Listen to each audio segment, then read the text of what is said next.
Okay, so let's see if we can start putting multiple things together. So if you're using if you're going to be running a robot autonomously, and you have to put the little jumper thingy in, okay, and then it sits there for 3 or 4 seconds, and then it takes off. It's kind of annoying sometimes, especially if you're doing a competition like a maze solving or whatever, if your robot doesn't give you some indication that it's actually working as soon as you turn it on. All right. So just like those digital cameras or old cameras that had a little flashing light, so when you put it on a timer it would flash and then flash faster, it would be nice to take advantage of our LED to give us some sort of a visual output that as soon as we turn on the power, the robot's doing something. Okay. And in fact, we can use it to count down and when to expect our robot to actually move. So let's add that. That shouldn't take long. And I realize I didn't save my work yet. So this is where we were last time we had our robot dance going on. And let's save it. Okay. I'm going to save it as, let's see, I have my class code here. Let's save it as, I forget what video we're on. I'm going to say 25-ish. And for me, and this is robot dance. And save. Okay, now we can go ahead and work with it. So I want to play with the light. One of the things I want to do is I don't want to have to deal with my robot running away. A cool thing, and I don't remember if I've showed you this yet, if I want to take and temporarily block out a block of code, I'm pretty sure I did, but if not, watch. I'm going to select this entire chunk of code right down to the stop bot, and I'm going to hit the / on my keyboard, the one it shares with the question next to the shift, and the control button at the same time. Okay? And when I do that, it blocks out this entire code. And in fact, what's really cool is if I want to bring it back, I can just hit the same exact thing, the control / and it all comes back. Alright? So right now, if I do this, I should have a robot that will do absolutely nothing when I load it because, well, there you go. Okay? Now, I want to add the light. Let me zoom this software in. Okay? You may recall, I don't remember exactly if we left off in the same point together or not, but my light, my LED, is hooked up to these 3 pins down here closest to the end of the chip. Okay, and in fact, if you follow the purple wire on mine, it goes over to the LED, which is underneath this rubber band, labeled red or R. Okay, so it's red, green, blue, red, green, blue. And if we pop up our little handy dandy website or just have eyes that are good enough to see it, you'll see that that means that I have my LED hooked up to pins 10, 11, and 12, okay, red, green, and blue. So the first thing we have to do is what? That's right, we've got to tell it, we've got to start defining the pins here. So let's create a couple of things to define our pins. Let's make another constant integer. I'm going to call it red underscore LED. You can call it whatever you darn well want. And it's equal to 10. Alright, because that's the pin it's hooked up to. And I'm going to say pin the red LED is connected to. Okay? And I'm going to make my life really easy. I'm just going to copy and paste that. And I'm going to change this to green. Oops, I'll make it a capital so I stay consistent. Blue, and they're not all connected to pin 10, are they? They're hooked to pin 11 and 12. And this is green. And this is blue. Okay, cool. So now I have created this variable that tells me tells my processor where my LEDs are connected. Okay, what's the next thing we have to do? Try to remember. And if you haven't got it by now, I'm telling you, we have to define the direction of those pins, right? Just like we did here. So let's take, and I'm actually going to copy one of these pin modes, because I do keep life easy. We are going to make the red underscore LED an output. And so we want to have the pin set as output. Okay, and I'm obviously just going to copy and paste all this. And I'm going to tell all of them to be output: red, green, and blue. Cool. Okay, so now we've defined the pins that it's hooked up to. Okay, right here. And now I've told them all to be output. I want to run one time before the loop begins a piece of code that is going to flash the lights. All right. The easiest place to do that is, I believe I've said this before, if not, I'm going to refresh your memory. Setup runs once, loops, loop. Okay? So I can put it right here where I have this delay 3000, that wait 3 seconds. Let's create a flashing light right here. Let's go with, I think we did the for loop before. Okay? I'm going to create a for loop.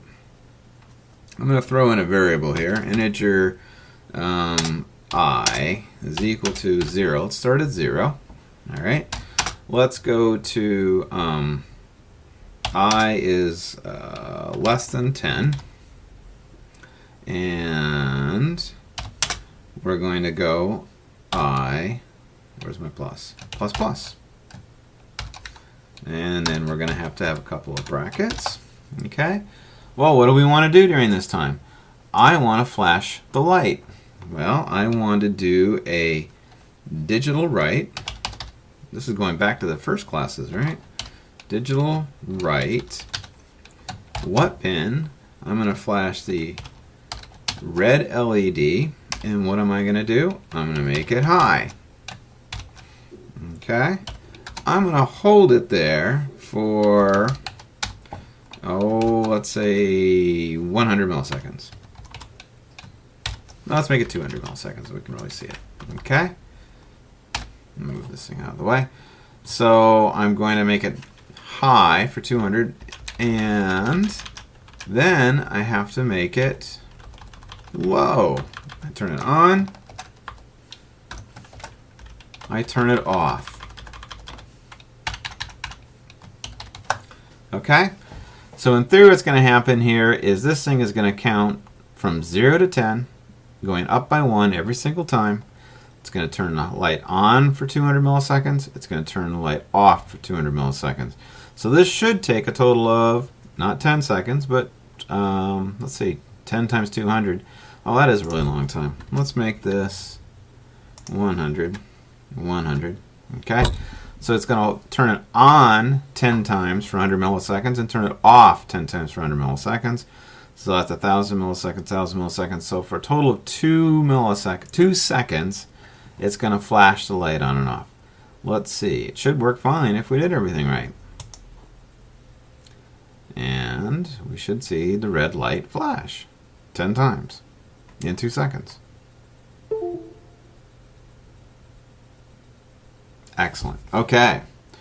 Let's do this. Let's take and let's copy. You know, let's make some notes here. Turn on LED. And then we're going to turn off LED. Okay. I'm going to actually just take this and copy it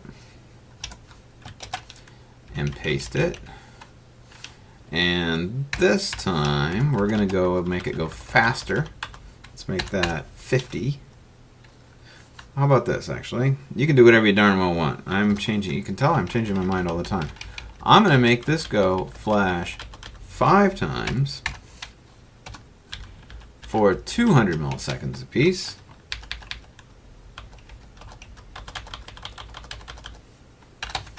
I'm going to make this one flash 10 times, and I'm going to make it switch to the green LED. Okay, and it's going to flash. Let's just do a quick test. Doesn't take long.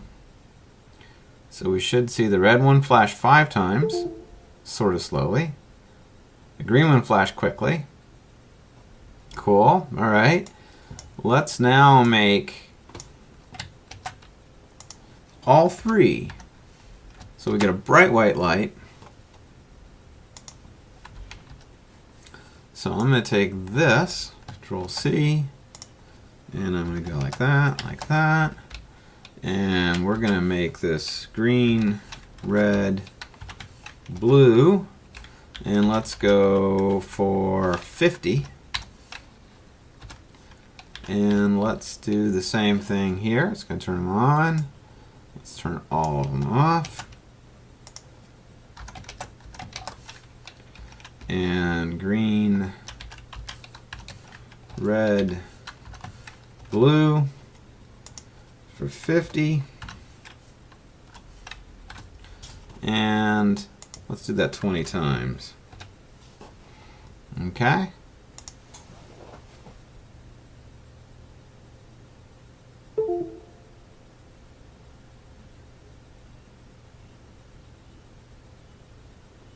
Okay. Now let's get rid of, we don't need this delay at all. Oops. We don't need this delay at all anymore. That original one, that 3-second we had. Because now we have this thing flashing, so we know exactly how long things take. I'm actually going to make, I will put that back up to 10. Give me a chance to actually test things. Alright. And now I'm going to take and turn all this stuff back on. Control /. Everything is good. Let's load it up.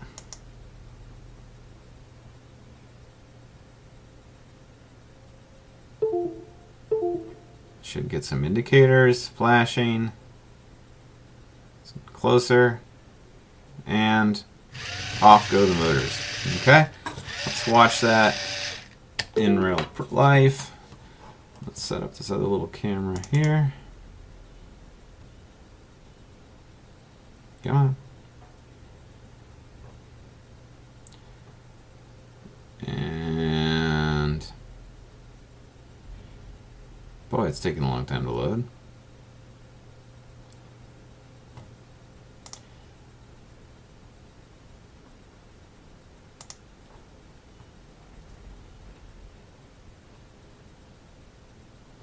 Alright, let me get it started.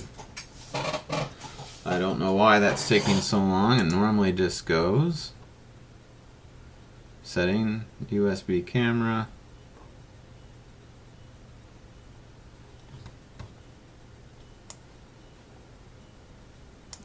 Well, this is not working quite right, and I don't want to restart this whole video.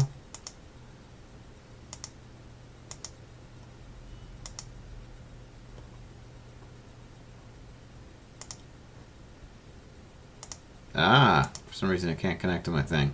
So let's watch it. Let me pause it and set the other camera up real quick. Boy, that was a lot more work than it was supposed to be. Sorry about that. So I'm going to set this down here. Get it in the field.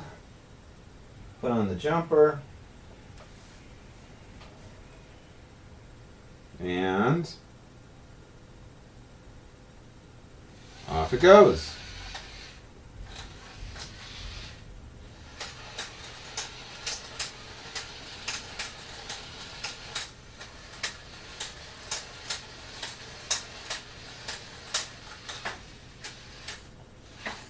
Okay, so there you go. It does everything that it's supposed to, and I will see you again soon.